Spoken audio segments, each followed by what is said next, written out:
Hello everyone, আশা করি সকলে ভালো আছেন।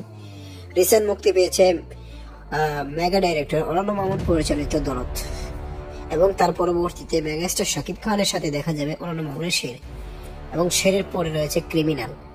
এটা কার সাথে করবে তবে জানা যাচ্ছে না, তবে আমরা একটি গোপন সূত্র থেকে জানা গেছে যে সুপারস্টার শাকিব খানের পরে ক্রিমিনাল এখানে দেবকে দেখা যেতে পারে। এটা রিউমার, এখনো শিওর না। দেব এ সম্পর্কে কিছু বলে নেই, অরণ্য মামুনের সম্পর্কে কিছু বলে নেই। প্রাথমিকভাবে এটি নিয়ে কথাবার্তা চলার সিদ্ধান্ত নিয়েছে। মেগাস্টার শাকিব খান আপাতত ব্যস্ত অনেকগুলো মুভি নিয়ে, আপাতত তিনি শের নিয়েছেন অরণ্য মামুনের, তবে অরণ্য মামুনও শুধু সুপারস্টারদের সাথে কাজ করতে চায়।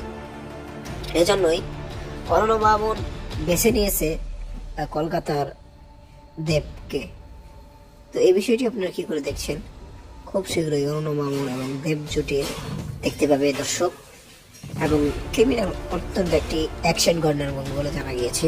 খুব শীঘ্রই মুক্তি পেতে চলেছে, এবং একটু দেরি হতে পারে কারণ সামনে মেগাস্টার শাকিব খানের সাথে শের রয়েছে।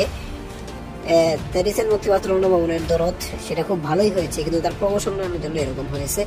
তো আশা করি দরদের পরে অরণ্য মামুনের নতুন জুটি খুব ভালো হবে।